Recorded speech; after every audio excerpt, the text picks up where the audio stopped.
Hello students, this is Prachi. Welcome to our channel. आज हम करने वाले हैं क्लास 11 चैप्टर प्रोबेबिलिटी की मिसलेनियस एक्सरसाइज कंप्लीट। अगर आपको कोई भी पर्टिकुलर क्वेश्चन देखना है तो आप डिस्क्रिप्शन बॉक्स में जाकर टाइम स्टैम्प देख सकते हैं। वहाँ आप क्लिक करेंगे तो आपका क्वेश्चन वहीं से स्टार्ट हो जाएगा। ऑल्सो यहाँ तक कि जितने भी एक्सरसाइज हमने कवर कर लिए प्रोबेबिलिटी की, एज वेल एज पूरी बुक, मैथ्स की पूरी बुक की जो जितने भी चैप्टर्स हैं उन सब का जो लिंक है वो आपको डिस्क्रिप्शन बॉक्स में मिल जाएगा। आप जाके प्लीज़ गो थ्रू कर सकते हैं, कोई भी चैप्टर अगर आपका मिस हो गया तो स्टार्ट करते हैं with miscellaneous. First question, a box contains red marbles, 20 blue marbles, 30 green marbles, 5 marbles are drawn from the box. What is the probability that all will be blue? At least one will be green. तो अभी तक हमारे पास probability बहुत easy थी। अगर हमें इतने marbles दिए होते तो हम कहते थे रेंडमली हमने एक मार्बल उठाया है, तो एक मार्बल उठाया, प्रोबेबिलिटी रेड की कितनी है, तो रेड के फेवर में डिवाइड में टोटल। इस तरीके से हम छोटे होते से करते आए हैं। बट अब हमने 1 मार्बल उठाने की बजाय 5 मार्बल्स हमने उठाए हैं, ठीक है। तो उसके लिए हमारे पास क्या आ जाती है कि हमने 5 मार्बल्स जो उठाए हैं वो कितने नंबर ऑफ वेज से उठा सकते हैं। सबसे पहले तो ये आ जाता है, ठीक है, कि हम टोटल कितने मार्बल्स हैं, 30 + 20 + 10, 60 मार्बल्स हैं। तो 5 मार्बल हमने उठाए हैं 60 मार्बल्स में से, तो कितने नंबर ऑफ वेज से हम उसको उठा सकते हैं, ठीक है। तो सबसे पहले हम लिखेंगे यहाँ पर first total number of marbles कितने हैं, 10 + 20 + 30 दैट इज 60 है, ठीक है। अब 5 मार्बल्स हमने उठाए हैं 60 में से, ठीक है। तो 5 मार्बल्स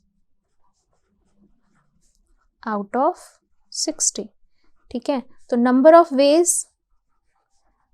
वेज कितने हो गए इसको उठाने के, 60 में से 5 उठाने, तो क्या होता है, एनी रैंडम ऑर्डर हो सकता है, कोई ऑर्डर तो कंपलसरी नहीं है। तो मैंने आपको पहले ही बताया था जहाँ पे ऑर्डर कंपलसरी नहीं होता वी यूज कॉम्बिनेशन देयर, और जहाँ पे ऑर्डर इंपॉर्टेंट होता है we use permutation there, right.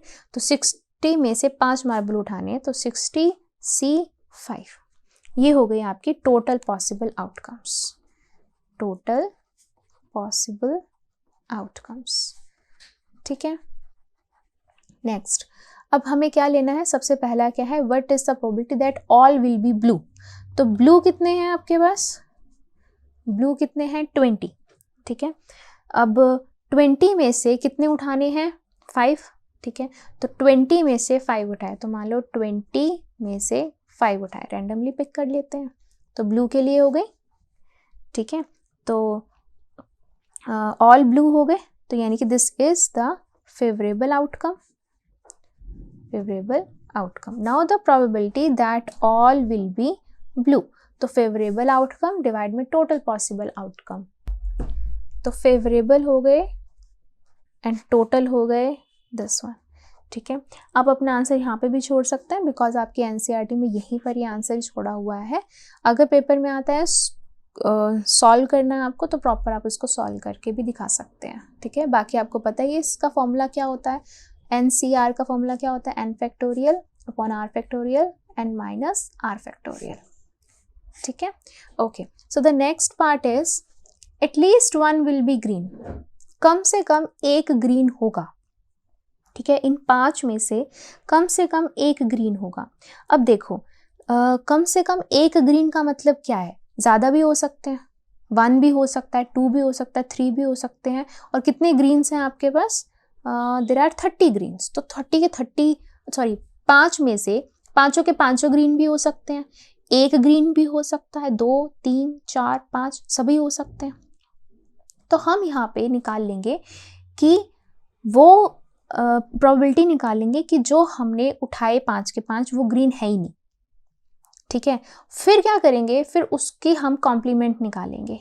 कैसे, देखो सबसे पहले हम निकाल रहे हैं प्रोबेबिलिटी कि वो ग्रीन नहीं है, तो not greens, number of not greens कितने हो गए, नॉट ग्रीन का मतलब कि 20 + 10 30 हो गए, ठीक है। यानी कि रेड + ब्लू, तो you have to pick 5 marbles out of 10 + 20 that is 30, तो 30 में से आपने 5 उठाए, नॉट ग्रीन है ये, तो प्रोबेबिलिटी कि वो नॉट ग्रीन आए हैं, फेवरेबल डिवाइड में टोटल, ठीक है। ये आ गई प्रोबेबिलिटी कि आपने कोई भी, उसके अंदर कोई भी ग्रीन नहीं है। अब हमें निकालनी है प्रोबेबिलिटी कि उनमें से कोई भी एक ग्रीन होगा। तो क्या होता है, probability of occurring an event plus probability of not occurring an event is always equals to 1। तो ये हमने क्या निकाले, probability of not occurring an event, कि ग्रीन नहीं आ रहा। अब हमें निकालना है कि ग्रीन आएगा, चाहे वो एक हो, एटलीस्ट बोला ना, चाहे 1, चाहे 2, चाहे 3, चाहे 4, चाहे पांचों के पांचों हो। तो प्रोबेबिलिटी कि एटलीस्ट, देखो क्वेश्चन कैसे घुमा के दिया हुआ है, एटलीस्ट बोल दिया कि 1, 2, 3, 4, 5 सब हो सकते हैं, है ना। तो एटलीस्ट 1 ग्रीन, तो क्या हो जाएगा, तो probability of occurring an event क्या हो जाएगा, 1 minus probability of not occurring an event, 1 minus probability of not occurring an event. Okay, तो दिस इज योर आंसर। तो ये था आपका क्वेश्चन नंबर फर्स्ट। चलिए करते हैं क्वेश्चन नंबर सेकंड। सो क्वेश्चन नंबर सेकंड क्या कह रहा है, 4 cards are drawn from well shuffled deck of 52 cards. What is the probability of obtaining 3 diamonds and 1 spade? तो अगेन मैं आपको बार बार एक्सप्लेन कर चुकी हूँ, एक बार दोबारा रिवाइज कर लेते हैं। क्या होता है, total 52 cards, out of which 26 are red, 26 are black. Out of these 26, 13 are heart, 13 are diamond. Out of these 26 blacks, 13 are spade and 13 are club. Now 13 are distributed like king, queen, jack, 10, 9, 8, 7, 6, 5, 4, 3, 2, 1 की जगह होता है ace. Again king, queen, jack, 10 to ace. King, queen, jack, 10 to ace. King, queen, jack, 10 to ace. इस तरीके से हम table बना लेते हैं, ठीक है। अब इन 52 कार्ड्स में से उसने 4 कार्ड उठाए हैं, तो अभी तक तो हमारे लिए प्रोबेबिलिटी बहुत इजी थी, हम 1 उठाते थे तो हम निकाल लेते थे। अब उसने 4 कार्ड उठाए हैं, ठीक है। तो सबसे पहले तो हमें फेवरेबल आउटकम बनानी पड़ेगी, है ना। तो हम कह सकते हैं कि 4 cards are drawn from 52 cards. तो उसके नंबर ऑफ वेज कितने हो जाएंगे, उसको पिक करने के कॉम्बिनेशन आ जाएगा, रेंडमली उठा सकते हैं हम, तो ये आ गया। तो this is total possible outcomes, ठीक है। अब देखो, अब उन्होंने बोला है what is the probability of obtaining, अब इन 4 में से 3 डायमंड हो और 1 स्पेड हो। तो देखो डायमंड, टोटल डायमंड कितने हैं, 13, ठीक है। स्पेड कितने हैं, 13। अब क्या प्रोबेबिलिटी है कि 3 डायमंड हो, यानी कि ये 3 डायमंड हम 13 में से उठा सकते हैं और ये 1 स्पेड भी हम 13 में से उठा सकते हैं, ठीक है। तो डायमंड के लिए क्या हो जाएगी, 13 डायमंड है और 13 स्पेड है, ठीक है। तो हमने उठाने कितने हैं, 3 diamonds out of 13 and 1 spade out of 13,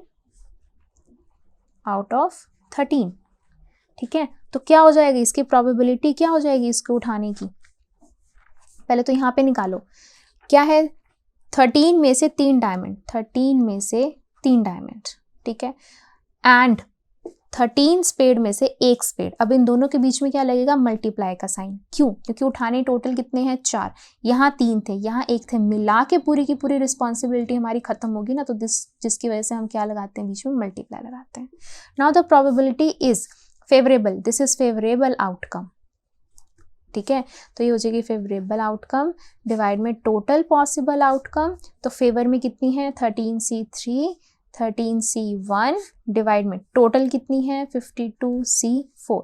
so this is the probability of obtaining 3 diamonds out of 13, 1 spade out of 13 and this is your answer. आप इसको सॉल्व भी कर सकते हैं, बट एनसीईआरटी में ऐसे ही लिखा है तो इसलिए मैंने यहीं पर आंसर छोड़ दिया।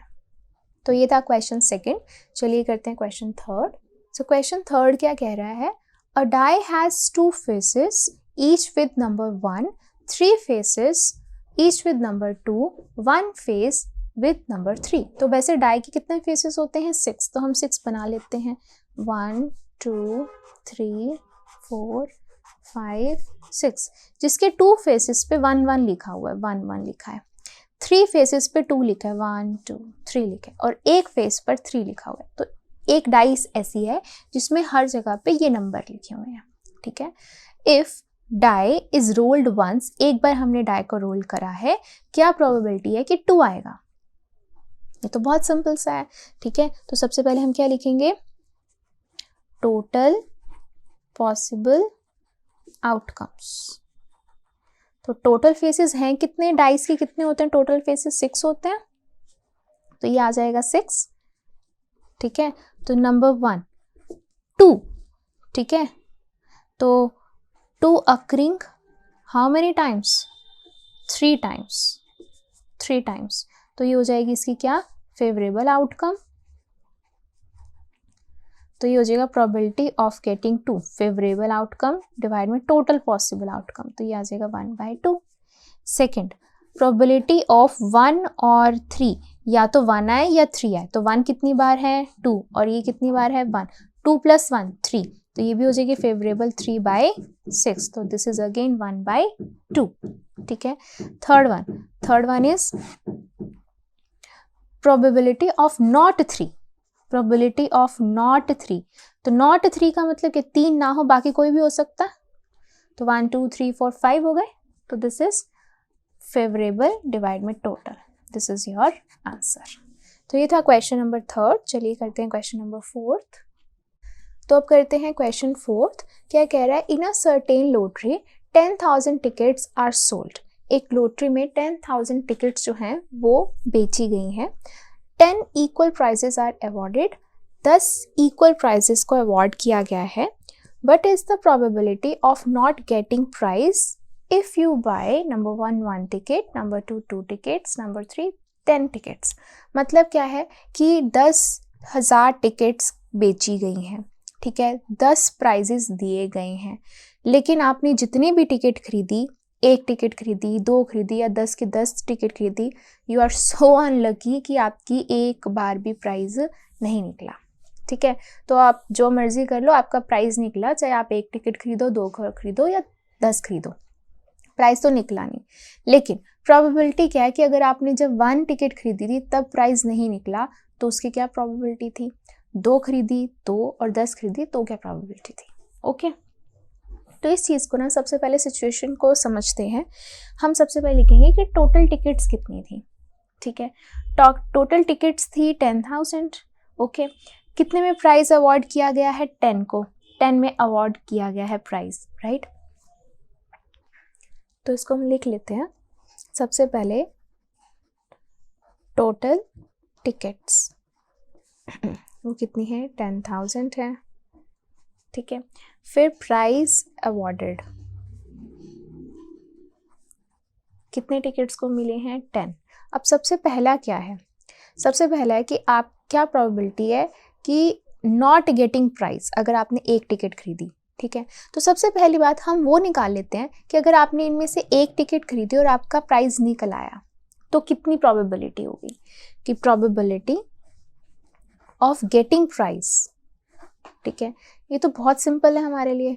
गेटिंग प्राइस मतलब आपने 1 टिकट खरीदी है, फेवरेबल आउटकम, कितने में से खरीदी है आपने, 10 में से खरीदी है ना, क्योंकि 10 जो हैं वो प्राइजेस अवार्ड किए गए हैं, तो 10, तो फेवरेबल आउटकम्स होगी 10, यानी कि जो आपने 1 टिकट खरीदी वो उन 10 में से थी, है ना, तो वो 10 होगी। डिवाइड में टोटल कितनी है, 10,000 है, तो ये आ गया 1/1000 प्रोबेबिलिटी है जीतने की, ठीक है।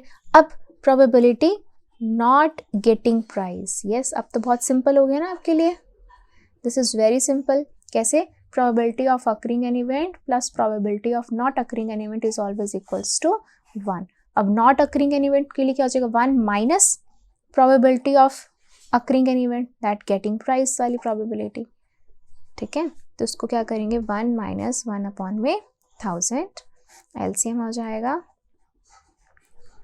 सो दिस इज 999 अपॉन में 1000.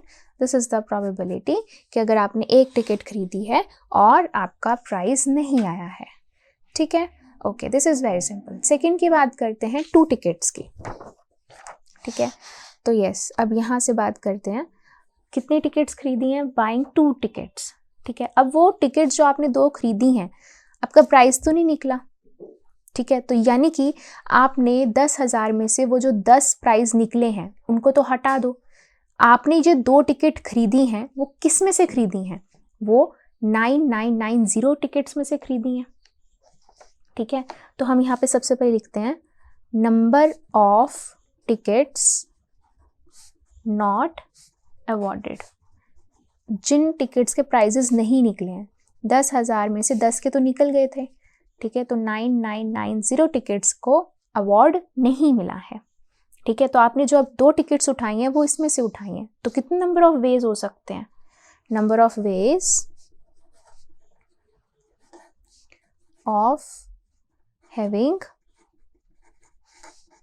2 अनअवॉर्डेड टिकट्स. ठीक है, हम पहले लिख देते हैं अनअवॉर्डेड टिकट्स. तो कितने नंबर ऑफ वेज हो सकते हैं? वेज के लिए हम क्या लेते हैं? हमेशा कॉम्बिनेशन, कि इसमें से आपने 2 टिकट्स उठानी है, तो ये आ जाएगा. ठीक है, तो number of ways of having 2 unawarded tickets. Okay, now the probability of having 2 unawarded tickets क्या हो सकती है? Favourable. Okay, this is favourable. Divide में टोटल क्या होगा? अब आप बताओ टोटल क्या होगा.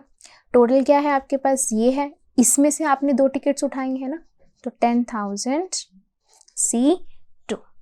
सो this is the favourable outcome and this is the total possible outcomes. तो फेवर में कितनी है? फेवर मतलब कि जीते नहीं जीते, तो ये फेवर में है. और डिवाइड में टोटल थी कितनी? 10,000, तो 10,000 C2. ठीक है, दिस इज द आंसर.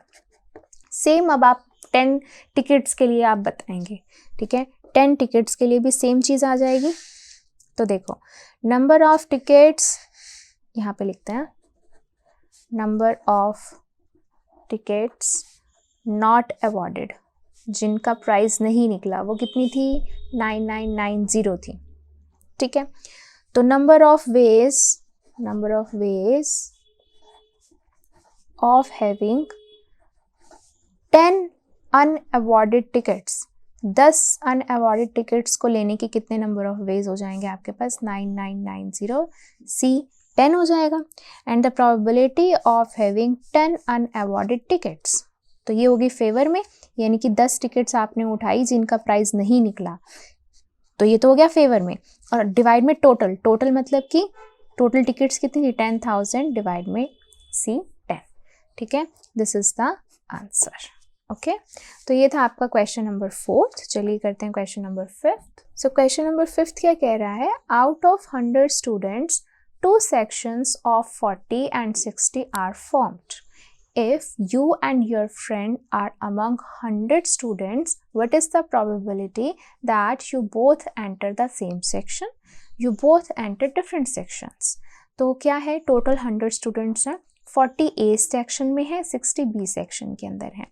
अगर आप और आपका फ्रेंड जो है इन 100 स्टूडेंट्स में से हैं, क्या प्रोबेबिलिटी है कि आप दोनों के दोनों सेम सेक्शन में एंटर करोगे? ठीक है, और या दूसरी, आप दोनों डिफरेंट सेक्शंस में एंटर करोगे. अब यहाँ पर ना फिर से बच्चे कंफ्यूज हो जाते हैं. जब कभी भी कंफ्यूजन हो, आप जो डाटा दे रखा है ना उसको लिखते रहो पहले. तो देखो कैसे, टोटल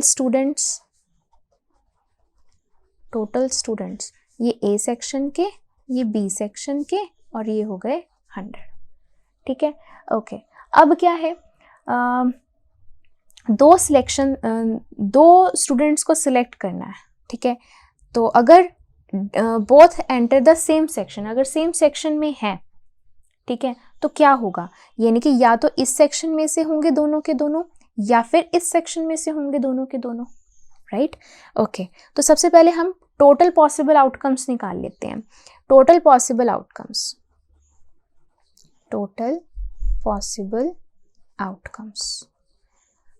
मतलब कि 2 स्टूडेंट्स कितने में से आप सिलेक्ट कर रहे हो? 100 में से सिलेक्ट कर रहे हो, तो 100 C 2, ठीक है। ओके, अब सबसे पहला क्या है आपके पास, जब वो किसके हों, सेम सेक्शन में से हों, सेम सेक्शन, यानी कि ये हो जाएगी फेवरेबल आउटकम, है ना। अब देखो सेम सेक्शन का मतलब क्या है कि या तो दोनों स्टूडेंट्स इन 40 में से सेक्शन में से होंगे, तो इन 40 में से दोनों स्टूडेंट होंगे, या फिर, और या के लिए हम क्या लगाते हैं, बीच में प्लस लगाते हैं, या फिर दोनों स्टूडेंट जो होंगे वो इस वाले सेक्शन में से होंगे, तो 60C2, ठीक है। ये हो गई फेवरेबल, ये हो गई पॉसिबल। नाउ प्रोबेबिलिटी कि दोनों के दोनों सेम सेक्शन में से होंगे, तो फेवरेबल डिवाइड में टोटल, ठीक है। तो आप अपना आंसर ऐसे भी छोड़ सकते हैं, आप इसको सॉल्व भी कर सकते हैं, हम इसको सॉल्व करके देखते हैं, ठीक है। तो सबसे पहले इसको सॉल्व करेंगे हम, ये हो जाएगा 40, ये क्या होता है आपका NCR, that is n factorial upon में r factorial, n minus r factorial होता है फॉर्मूला, ठीक है। तो ये हो जाएगा 40 माइनस 2 38, है ना। तो ये हो जाएगा पहले 40 factorial 2 factorial 40 minus 2 factorial plus 60 factorial 2 60 minus 2 divide में 100 फैक्टोरियल डिवाइड में 2 फैक्टोरियल अपॉन में 100 माइनस 2 फैक्टोरियल। इसको हम सॉल्व कर लेते हैं। तो जब हम इसे सॉल्व करेंगे वी विल गेट 40, कहाँ तक लेकर जाएंगे, 38 तक, ठीक है। 38 तक, तो 40 39 इंटू 38 फैक्टोरियल डिवाइड में 2 इंटू 1 इंटू 38 फैक्टोरियल प्लस इसको कहाँ तक लेके जाएंगे, 58 तक, 60 59 58 डिवाइड में 2 इंटू 58 फैक्टोरियल डिवाइड में इसको लेके जाएंगे 98 तक, 100 99 98 डिवाइड में 2 और ये हो जाएगा आपका 98 फैक्टोरियल, ठीक है। अब ये इससे कैंसिल हो गया, ये इससे कैंसिल, ये इससे कैंसिल, 2 को इससे कैंसिल किया 20, 2 को इससे कैंसिल किया 30, 2 को इससे कैंसिल किया 50। तो अब 39 multiply by 2 780, 59 multiply by 30 1770, 50 multiply 99 is 4950 which is equals to, plus करके आ जाएगा 2550 डिवाइड में 4950 कैंसिल, 5 5 सा 5 1 सा 5 9 सा 5 9 सा 3 1 सा 3 7 सा एंड 33। तो ये हो जाएगा 17/33। ये है इसका आंसर। किसकी प्रोबेबिलिटी है कि दोनों के दोनों जो होंगे वो सेम सेक्शन में जाएंगे, ठीक है। तो both will enter same section. अब क्वेश्चन पार्ट सेकंड क्या कह रहा है, both will enter different sections, यानी कि ये बिल्कुल उसका ऑपोजिट हो गया, probability of occurring an event plus probability of not occurring an event.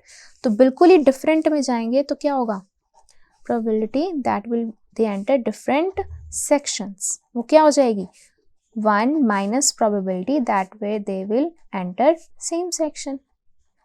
वही हो गया ना आपके पास, probability of occurring an event plus probability of not occurring an event equals to 1, ठीक है। तो एक की निकाल लिए दूसरे की निकाल लिए तो 1 में से उसको माइनस कर देंगे, तो this is 1 minus 17/33 LCM 33 minus 17, this is 16/33 and this is the answer, ठीक है।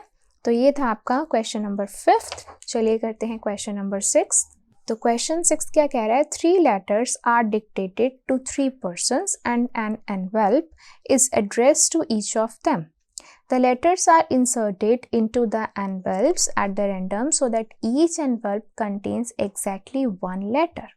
Find the probability that at least one letter is in its proper envelope. तो ये important है, इसका थोड़ा सा डिफरेंट बनता है, इसको ध्यान से देखेंगे। वो कह रहे हैं कि 3 लेटर्स हैं, 3 पर्सन्स को डिक्टेट किए गए हैं और उनको एनवेल्प में डाला गया है, ठीक है। Letters are inserted into envelop, और ऐसे रैंडम एनवेल्प से उनको लेटर्स को ना रैंडमली डाल दिया गया, ठीक है। सो दैट ईच एनवेल्प जो है सबके पास एक, हर एनवेल्प में क्या है, एक एक लेटर आ जाए। प्रोबेबिलिटी क्या है, that at least 1 letter is in its proper envelope. क्या प्रोबेबिलिटी होगी कि कम से कम एक लेटर वो प्रॉपर एनवेल्प में होगा। ठीक है, तो सबसे पहले ना ये देखो, इसी सिचुएशन को हम पहले लिखते हैं क्या कि लेटर्स कितने थे 3, ठीक है, 3 लेटर्स थे लेटर्स, तो हम मान लेते हैं लेटर थे L1, L2, L3, ठीक है। फिर एनवेल्प, ठीक है, एनवेल्प भी क्या है, तीनों के तीनों उसमें डाले गए तो 3 एनवेल्प हो जाएंगे, तो नंबर ऑफ एनवेल्प इसको हम मान लेते हैं E1, E2 एंड E3, ठीक है। तो हमने इनके बना लिए, लेटर्स बना लिए, एनवेल्प बना लिए। अब देखो टोटल हैं कितने हैं, 3 और 3, यहाँ पर कितने हो गए, 6 हैं ये टोटल, ठीक है। तो नंबर ऑफ वेज कितने बनेंगे, 6 वेज बनेंगे। कैसे बनेंगे 6 वेज, तो सबसे पहले देखो, मान लो हम इसका क्या बनाने वाले हैं, सैंपल स्पेस बनाने वाले हैं, ठीक है। अब इसको हम देखते हैं कि L1 जो है वो इसमें भी जा सकता है, इसमें भी जा सकता है, इसमें भी जा सकता है, ठीक है। L2 जो है वो इधर इधर इधर तीनों में जा सकता है, तो इसको हम बनाएंगे कैसे। तो हम सबसे पहला केस बनाते हैं कि मान लो जो एनवेल्प है वो, तो पहला केस हम मान लेते हैं कि L1 E1 में गया, ठीक है, L2 E2 में गया और L3 E3 में गया, ठीक है। ओके, ये तो पहला केस हो गया, पहली कंडीशन हो गई। ओके, तो ये हम पूरा का पूरा बड़ा सैंपल स्पेस बनाएंगे, ठीक है। तो ये पहली कंडीशन होगी, ठीक है, कि सारे अपने अपने उसमें चले गए, ठीक है। अब दूसरे के लिए हम क्या मानते हैं, दूसरे के लिए हम मान लेते हैं कि पहला तो पहले में चला गया E1, लेकिन ये दोनों जो हो गए इंटरचेंज हो गए, ठीक है। L2 E3 में चला गया, L3 E2 में चला गया, ये हो गया दूसरा केस, ठीक है, मान लेते हैं ऐसा हो गया। तो L1 के हमने बना लिए। अब L2 के लिए बात करते हैं, एंड या उससे भी सिंपल देख लो, हमने L1 को E1 के साथ किया था। अब हम देख लेते हैं कि L1 जो है वो मान लो E2 में चला गया, ठीक है। तो L2 जो है वो L1 में चला गया, E1 में चला गया, और L3 जो है वो E3 में चला गया, ठीक है। This is the third case, right.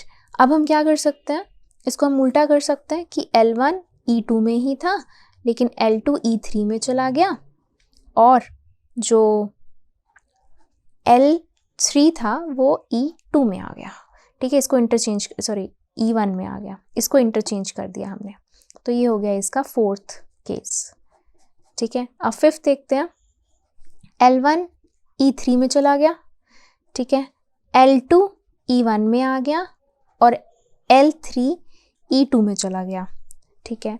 तो ये हो गया फिफ्थ केस। अब हम इसको ही फिक्स रखेंगे, इनको क्या कर देंगे, इंटरचेंज कर देंगे। तो L1 E3 में चला गया, L2 E2 में चला गया और L3 E1 में चला गया, तो ये आ गया इसका सिक्स्थ केस, ठीक है। ये 6 के 6 केस बन गए कि ऐसा भी हो सकता था, ऐसा रैप होके भी भेजे जा सकते थे, ऐसे रैप होके भी भेजे जा सकते थे, ये हमने कर लिया। अब उन्होंने बोला है कि find the probability that at least one letter is in its proper envelope. तो मान लो कि कभी कोई ऐसा केस है कि कम से कम उनमें से एक लेटर जो है उनके प्रॉपर एनवेल्प में है, तो कम से कम एक, ठीक है, और ज़्यादा से ज़्यादा भी हो सकते हैं। तो ये पहला केस तो है ही, सभी अपने अपने में है, ठीक है। ये वाला भी देखो, L1 E1 ये तो प्रॉपर में चला गया, ठीक है। अब इसमें कोई ऐसा केस है, हाँ L3 E3 में चला गया, इसमें भी प्रॉपर वाला केस है, लेकिन इसमें कोई ऐसा सेम केस नहीं बन रहा है ना, इसमें कोई ऐसा सेम केस नहीं बन रहा, यहाँ पे भी कोई ऐसा सेम केस नहीं बन रहा, बट लास्ट वाले में देखो L2 E2 में आ गया, ये वाला केस भी बन रहा है, ठीक है। तो हम यहाँ पे लिख सकते हैं, ये तो हो गया पूरा का पूरा टोटल पॉसिबल आउटकम्स। फेवरेबल में कितनी आ जाएंगी आपके पास, ये आ जाएंगी, दिस वन, फर्स्ट वाला, सेकंड वाला, थर्ड वाला और सिक्स्थ वाला केस आ जाएगा, है ना। तो प्रोबेबिलिटी क्या हो जाएगी इसकी, फेवरेबल, यानी कि ऐसे कितने केसेस हुए हैं 4 और टोटल कितने केसेस हैं 6, तो कैंसिल होकर प्रोबेबिलिटी कितनी आ गई 2/3, ठीक है। तो ये था आप लोगों का क्वेश्चन नंबर 6, ठीक है। तो चलिए करते हैं question number 7। So question number 7 क्या कह रहा है, A and B are two events such that PA PB is this and P of intersection B ये है this. आपको यूनियन निकालना, ठीक है। तो ये तो हमें फॉर्मूला बहुत अच्छे से पता है ना कि यूनियन जो होता है वो क्या होता है। This is like probability of A plus probability of B minus probability of A intersection B. ये फॉर्मूला पता है हमें, ठीक है। अब हम इसकी क्या कर देंगे, वैल्यूज पुट कर देते हैं यहाँ पे हम। So probability of A is 0.54, 0.69 minus 0.35. इसको प्लस कर देंगे, 3 कैरी ओवर 1 2 1 माइनस 0.35, ठीक है। 13 minus 5 8 and 11 minus 3 8, तो ये आ जाएगा 0.88। तो probability of A union B आ गई आपके पास 0.88, ठीक है। Okay, so the second one is probability of A intersection, ठीक है। यहाँ पे मैंने आप लोगों को बताया था कि यहाँ पे हम यूज़ करते हैं डी मॉर्गन्स लॉ। वो डी मॉर्गन्स लॉ क्या कहता है, जब कभी भी ऐसा आए तो उसको हम लिख सकते हैं probability of A इंटरसेक्शन की जगह हो जाता है यूनियन और पूरा कॉम्प्लीमेंट ऐसे आ जाता है। This is D Morgan's law. और ये कैसे आया है, इसका मैंने प्रूफ आपको वेन डायग्राम्स में भी एक्सप्लेन किया हुआ है। आप जाके एग्जाम्पल्स और इससे पहले के एक्सरसाइजेस देख सकते हैं जब मैंने डी मॉर्गन्स लॉ को ये प्रूफ करके दिखाया था विद यूजिंग वेन डायग्राम, ठीक है। तो अब देखो इसका कॉम्प्लीमेंट निकालना है, तो कॉम्प्लीमेंट को क्या होता है हमें पता है, probability of occurring A plus probability of not occurring A is equals to 1 होती है। तो हमने यूनियन निकाल रखा, तो यूनियन का कॉम्प्लीमेंट क्या हो जाएगा, तो यूनियन का कॉम्प्लीमेंट क्या हो जाएगा, उसको उससे 1 में से माइनस करना पड़ेगा। तो we can write 1 minus probability of A union B. So this is 1 minus 0.88, ठीक है। इसमें से इसको माइनस कर देंगे, this will be 0.12 and this is the answer, probability of A complement intersection B complement. Clear, ठीक है। नेक्स्ट आपको क्या फाइंड करना है आपने ये फाइंड करना है third one, that is probability of A intersection B complement. अब इसके लिए हमारे पास कोई फॉर्मूला नहीं होता, again with the help of Venn diagrams हम इसको निकालते हैं। कैसे निकालते हैं हम इसको, ये देखो, मान लो ये A है और मान लो ये B है, ठीक है। Now A intersection B complement, what is B complement, B complement यानी कि इसको छोड़ के बाकी सारा हो गया B कॉम्प्लीमेंट, है ना। और उसका A के साथ इंटरसेक्शन, तो यानी कि उसका A के साथ, यानी कि सिर्फ ये पोर्शन हुआ ना, A वाला पोर्शन हुआ, है ना। तो ये पोर्शन मैं कैसे निकाल सकती हूँ, अगर मैं A में से ये वाला चीज माइनस कर दूं, this is A intersection B, वो हटा दूं तो ये हो जाएगा। तो we can write this is equal to probability of A minus probability of A intersection B। तो ये रेड पार्ट आ सकता है which is equal to this, right? Okay, so the probability of A is 0.54 minus इसका intersection is 0.35, right? इसको इसमें से हम माइनस करेंगे, we will get 0.19 and this is the answer. Similarly, इसका फोर्थ पार्ट क्या है, probability of B intersection A complement, इसको भी हम कैसे निकालेंगे, with the help of Venn diagram. Again, this is A, this is B, ठीक है। Now you have to calculate A complement, तो व्हाट इज ए कॉम्प्लीमेंट, ये ए है, ये छोड़ के सारा का सारा क्या हो गया ए कॉम्प्लीमेंट। इसको किसके साथ कॉमन चाहिए, बी के साथ कॉमन चाहिए, तो यानी कि ये वाला पोर्शन हुआ दिस वन। इसको हम कैसे निकाल सकते हैं, बी में से ये वाला पोर्शन माइनस कर देते हैं। So this is equal to probability of B minus probability of A intersection B. तो प्रोबेबिलिटी ऑफ बी कितना था 0.69 माइनस इसका इंटरसेक्शन था 0.35, ये हो जाएगा 0.34। दिस इज द आंसर, ठीक है। तो ये था आपका क्वेश्चन नंबर 7। चलिए करते हैं question number 8। So question number 8 क्या कह रहा है, from the employees of a company 5 persons are selected to represent them in the managing committee of the company, particulars of the 5 persons are as follows. तो 5 person select किए गए हैं एक company को रिप्रेजेंट करने के लिए, कमेटी को रिप्रेजेंट करने के लिए, और उन 5 पर्सनस का डाटा ये है, नेम, जेंडर और उनकी एज। ठीक है, a person is selected at random from this group. अब इस ग्रुप में से एक पर्सन को हमने रैंडमली सिलेक्ट करा है बोलने के लिए। व्हाट इज द प्रोबेबिलिटी कि जो स्पोक पर्सन होगा विल बी, या तो वो मेल होगा या फिर वो 35 से ऊपर होगा। ठीक है, तो अगर हम अभी सिर्फ अगर मान लो आपके पास MCQs आ रहे हैं, किससे कॉम्पिटिटिव में बैठे, तो आप खुद देखो, मेल हो और का मतलब क्या होता है, दूसरे वाला भी हो सकता है, वो भी पॉसिबल है। मेल कितने हैं, 1 2 3 मेल हो, या फिर वो 35 से ज़्यादा हो, तो मेल तो हो गए। ठीक है, बाकी इन ये 2 फीमेल बची है। अब 2 फीमेल में से 35 से बड़ी कौन है, शीतल है, तो एक ये हो गई। तो टोटल कितने सिलेक्ट हो सकते हैं, 4 डिवाइड में टोटल कितने हैं, 5, तो फेवर में 4, डिवाइड में टोटल 5, तो 4/5 होगी इसकी प्रोबेबिलिटी। ठीक है, बट हम सेम ऐसे लिख नहीं सकते, हमें क्या चाहिए, प्रॉपर हमें इसका फॉर्मूला चाहिए, हमें दिखाना पड़ेगा, तभी हमें मार्क्स मिलेंगे।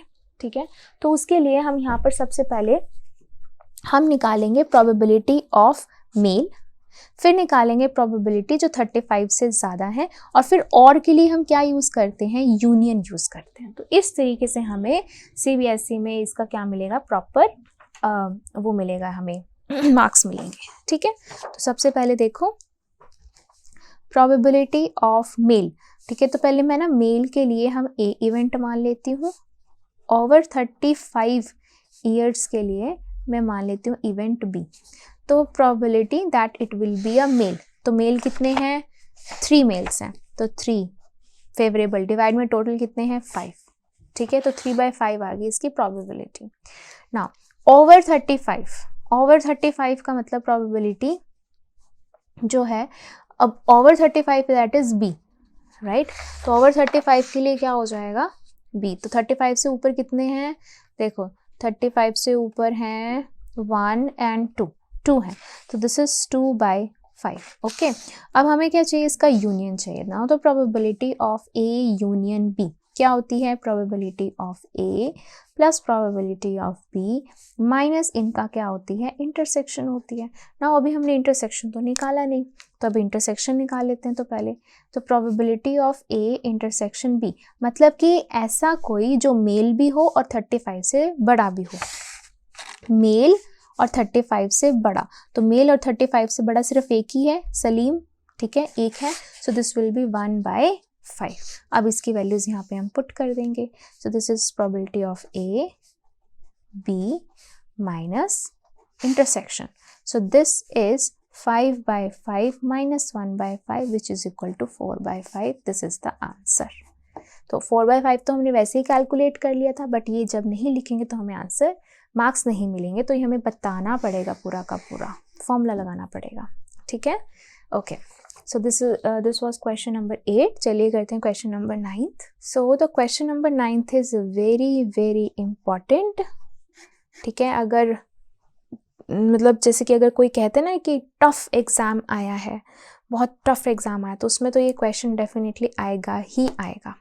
ठीक है, इजी एग्ज़ाम आ जाए तो चलो टीचर छोड़ भी देगा ये क्वेश्चन, पर टफ के लिए ये क्वेश्चन नहीं छूटेगा। This is my most favourite question, जिसमें दिमाग बहुत लगता है, तो ध्यान से करेंगे इसको। ठीक है, तो सबसे पहले देखो, if 4 digit numbers greater than 5000 are randomly formed from the digits 0, 1, 3, 5 and 7, what is the probability of forming a number divisible by 5 when digits are repeated? Number 2, repetition is not allowed.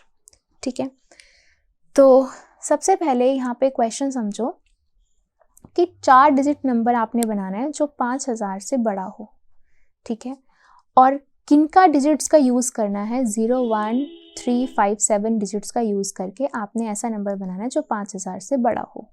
ठीक है, okay. तो ये तो हो जाएगी total possible outcomes. उसके बाद हम फेवरेबल की बात करेंगे कि प्रोबेबिलिटी निकालें जो वो 5 से डिविजिबल हो, वो बाद की बात है। तो पहले तो हम पूरी की पूरी जो काम करेंगे वो किसके लिए करेंगे, टोटल पॉसिबल आउटकम्स के लिए करेंगे, कि हमें नहीं पता कि 5 से डिविजिबल है या नहीं, पहले तो हम टोटल नंबर निकाल लेंगे कि इनको यूज़ करते हुए 5000 से बड़े कितने नंबर बन सकते हैं, वो भी 4 डिजिट वाले। ठीक है, तो टोटल पॉसिबल आउटकम्स के लिए हम अब सारा काम करने वाले हैं पहले तो। ठीक है, तो सबसे पहले नंबर जो होना चाहिए ग्रेटर देन 5000 होना चाहिए। दूसरी बात इन डिजिट्स का यूज़ करना है, तो होनी कितनी चाहिए, 4 डिजिट्स, तो ये हो गई 4 डिजिट्स। ठीक है, इसके अंदर हमें 5000 से बड़ा नंबर चाहिए। तो 5000 से बड़ा का मतलब क्या है कि यहाँ पर या तो 5 आए या 7 आए, और तो कोई नहीं आएगा। अगर और कोई आएगा तो 5000 से बड़ा तो नहीं हो पाएगा ना, है ना। तो यहाँ पे 5 आना चाहिए या फिर यहाँ पे क्या आना चाहिए, 7। तो ये हो गया केस फर्स्ट और ये हो गया केस सेकंड। ठीक है, अच्छा, तो ये हो गया। अब यहाँ पर क्या है, अभी हम टोटल पॉसिबल आउटकम्स किसके लिए निकाल रहे हैं कि डिजिट्स रिपीट हो सकते हैं। ठीक है, डिजिट्स रिपीट हो सकते हैं, तो हमें अब क्या करना है, हमें इसको फिल करना है। किन नंबर से फिल करना है, 0, 1, 3, 5, 7 से फिल करना है हमको इसको। ठीक है, तो अब देखो, अब यहाँ पर देखो, अगर मैंने यहाँ पे 5 फिक्स कर दिया, उन्होंने बोला डिजिट्स रिपीट हो सकते हैं, तो यहाँ पर 0 भी आ सकता है, 1 आ सकता है, 3 आ सकता है, 5 आ सकता है, 7 आ सकता है, या पूरे पे 0 आ सकता है, या पूरे पे 1 आ सकता है, पूरे पे 3 आ सकता है, कुछ भी आ सकता है। तो इसको हम किससे फिल कर सकते हैं, पाँचों के पाँचों नंबर से फिल कर सकते हैं। तो देयर आर 5 वेज, ठीक है, जिससे इसको हम फिल कर सकते हैं। सेम यहाँ पर भी रिपीट हो सकते हैं, तो पाँचों के पाँचों नंबर में से कोई भी आ सकता है। तो देयर आर 5 वेज, यहाँ पर भी कितने हैं, 5 वेज हैं। सिमिलरली यहाँ पर 7 हमने फिक्स कर दिया, digits are still repeated, repeat हो सकती हैं, तो इन्हीं पांचों में से हम इसको फिल करेंगे। तो देयर आर स्टिल 5 वेज, यहाँ के लिए भी 5 वेज हैं और यहाँ के लिए भी 5 वेज हैं।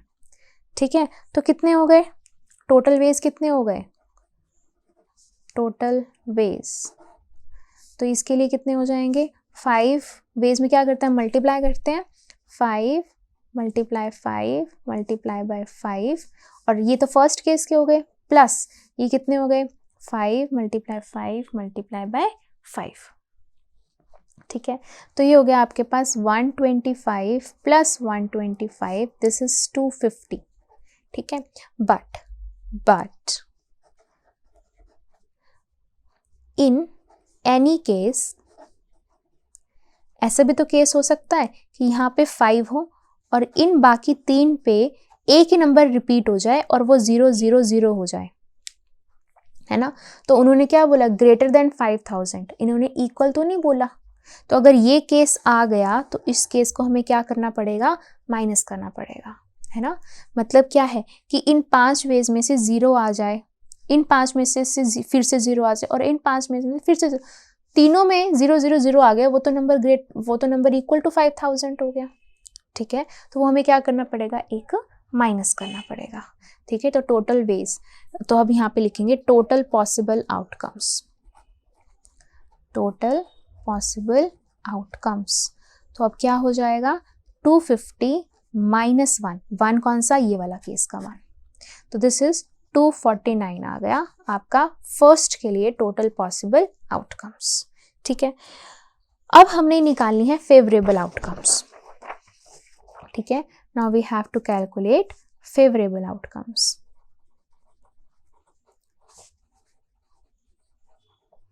चलो फेवरेबल के लिए अब करो काम, क्या है फेवरेबल में, अब यहाँ तो 5 फिक्स था ही, तो यहाँ पर और यहाँ पर, फिर 7 था, फिर यहाँ पर और यहाँ पर और यहाँ पर।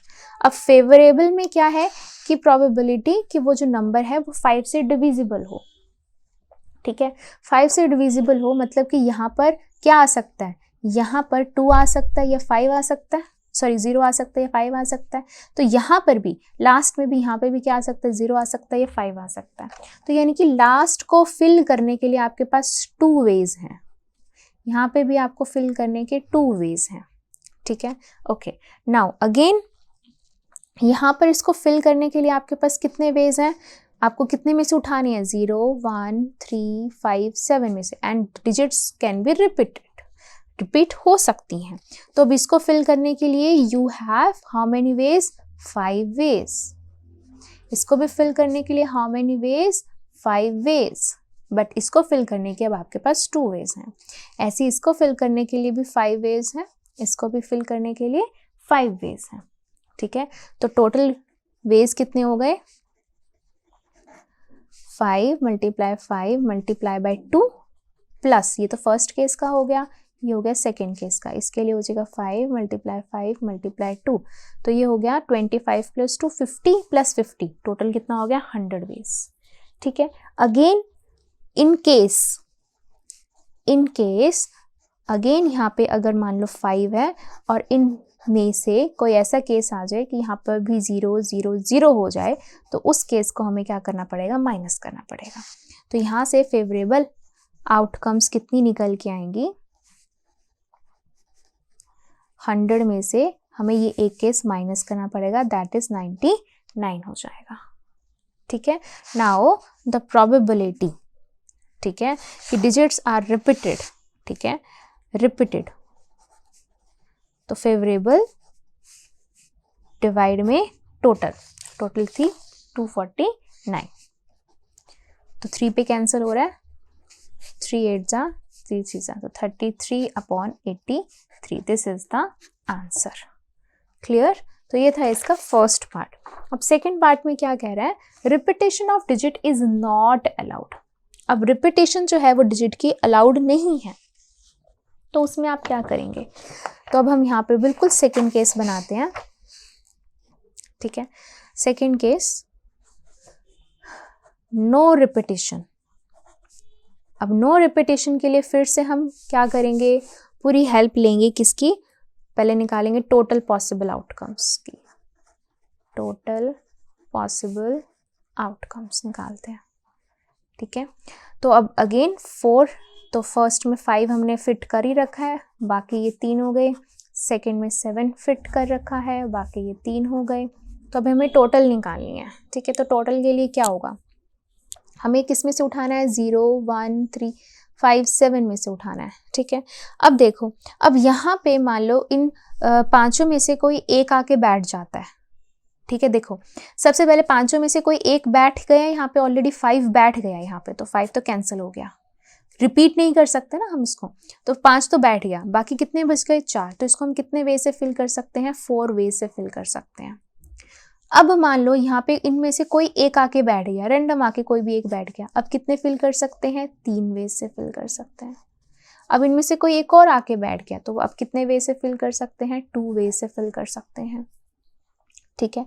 सेम 7 यहाँ पे हमने फिल कर दिया, तो बाकी कितने वे से फिल कर सकते हैं, 4 में से फिर एक बैठ गया, फिर 3 वे से फिल कर सकते हैं, फिर एक बैठ गया, फिर हम इसको 2 वे से फिल कर सकते हैं, ठीक है। अब यहाँ पे ना तो टोटल पॉसिबल आउटकम्स कितनी हो जाएंगी, ये आ जाएगा आपके पास 4 × 3 × 2 + 4 × 3 × 2, सो दिस इज 24 + 24 दैट इज 48 आ गया, ठीक है। अब यहाँ पर आपको -1 करने की जरूरत नहीं है, जैसे हमने पहले केस में किया था। क्यों, क्योंकि पहले केस में क्या था, डिजिट्स रिपीट हो सकती थी, ठीक है, रिपीटेशन अलाउड थी, ठीक है, रिपीटेड डिजिट्स आ सकती थी, तो जिसकी वजह से ये तीनों 000 आ सकता था, लेकिन यहाँ पर 000 नहीं आ सकता। मान लो अगर यहाँ पर 0 आ गया, यहाँ पे कोई और नंबर आ गया, स्टिल ग्रेटर देन 5000, यहाँ 0 आ गया, यहाँ पर कोई और डिजिट आ गया, स्टिल ग्रेटर देन 5000, यहाँ 0 आ गया, यहाँ कोई और नंबर है, स्टिल ग्रेटर देन 5000, ठीक है। तो इसलिए यहाँ पे हमें -1 करने की जरूरत नहीं है। तो टोटल पॉसिबल आउटकम्स निकाल ली। Now favourable outcomes, favourable outcomes, तो फेवरेबल आउटकम्स में क्या है, अगेन हमने यहाँ पर 5 फिक्स कर दिया है, इनको फिल करना है, 7 फिक्स कर दिया है और इनको फिल करना है, ठीक है। फेवरेबल में क्या है, डिविजिबल बाय 5। अब डिविजिबल बाय 5 में देखो, यहाँ तो ऑलरेडी 5 आ चुका है, ठीक है। अब सिर्फ यहाँ पे पॉसिबिलिटी किस चीज की है आपके पास, सिर्फ 0 आ सकता है यहाँ पे, 5 नहीं आ सकते क्योंकि नंबर रिपीट नहीं हो सकते, रिपीटेशन लाउड नहीं है। तो इसको हम सिर्फ 1 वे से ही फिल कर सकते हैं, ठीक है, आउट ऑफ 0 1 3 5 7। तो अब देखो 5 पहले पे फिक्स हो गया, 0 लास्ट में फिक्स हो गया। अब इसको कितने वे से फिल कर सकते हैं? 3 वे से फिल कर सकते हैं। तो दिस इज 3 वेज, ठीक है। इसमें भी मान लो कोई एक चला गया तो ये हो गया आपके पास 2 वेज, ओके। अब 7 के लिए यहाँ पर हम 0 और 5 दोनों ही यहाँ पे फिल कर सकते हैं। If we want a digit which is divisible by 5 तो वी कैन फिल 0 और 5 हेयर। तो it can be filled in 2 ways, ठीक है, 2 वे से हम इसको फिल कर सकते हैं। अगर हम इसको 2 वे से फिल कर सकते हैं और 7 ऑलरेडी यहाँ पर फिल्ड है, ठीक है, और मान लो एक हमने इसमें भर दिया तो बाकी यहाँ पे कितने बच गए? 3 बच गए, 3 वेज। और यहाँ पे कितने आ जाएंगे? अगेन 2 वेज आ जाएंगे, ठीक है। तो अब इसके कितने हो गए? 3 multiply 2 multiply 1 plus 3 multiply 2 multiply 2। तो ये हो जाएगा 6 plus 12 that is 18। Now the probability not repeated, ठीक है, रिपीटेड अलाउड नहीं है। तो ये हो जाएगा फेवरेबल डिवाइड में टोटल, ठीक है, कैंसिल कर देंगे। ये जा रहा है 9 24 3 8 3/8। दिस इज द आंसर, ठीक है। तो ये था आपका क्वेश्चन नंबर 9, वेरी इंपॉर्टेंट। चलिए करते हैं क्वेश्चन नंबर 10। सो क्वेश्चन नंबर 10 क्या कह रहा है? The number lock of a suitcase has 4 wheels, each labeled with the 10 digits that is from 0 to 9. The lock opens with the sequence of the 4 digits with no repeats. What is the probability of a person getting the right sequence to open the suitcase? तो हमें भी पता है हम लोगों के bags होते हैं, ब्रीफ केस होते हैं, सूटकेस होते हैं, उनमें ऐसे 4 व्हील्स बने होते हैं ना, ऐसे ऐसे घुमाते रहते हैं, नंबर आते रहते हैं 0 1 2। मोस्टली क्या होता है 0 0 0 0 पे सेट करके उन्होंने हमें दिया होता है ना। चलो तो ये है, मान लो ये इस तरीके से 4 नंबर्स का वाला लॉक है। अब इसके अंदर कहाँ से कहाँ तक फिल हो सकते हैं? 10 डिजिट्स फिल हो सकती हैं। 0 1 2 3 4 5 6 7 8 9 ये डिजिट्स फिल हो सकती हैं और कोई रिपीट नहीं होगा, नंबर कोई रिपीट नहीं होना चाहिए, ठीक है। तो सबसे पहले हम क्या निकालते हैं? Total possible outcomes. Total possible outcomes की ऐसे कितने वेज हो सकते हैं, ठीक है। तो देखो इसको फिल करने के लिए आपके पास 10 के 10 अवेलेबल है, तो 10 वेज हैं इसको फिल करने के। अब इनमें से मान लो कोई एक नंबर फिक्स होके बैठ गया, अब कितने वेज बच गए आपके पास? 9 वेज बच गए।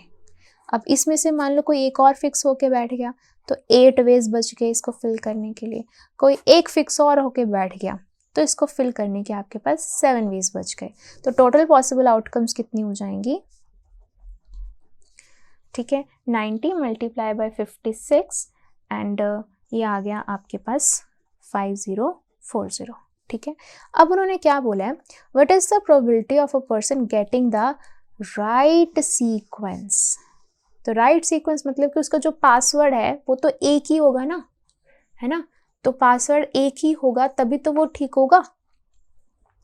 तो प्रोबेबिलिटी ऑफ राइट सीक्वेंस क्या होगी? फेवरेबल में तो एक ही है, ऐसा तो नहीं कि कोई भी लगा दोगे तो सही हो जाएगा, एक ही जो पासवर्ड होता है उसी से करेक्ट होता है ना, उसी से खुलता है।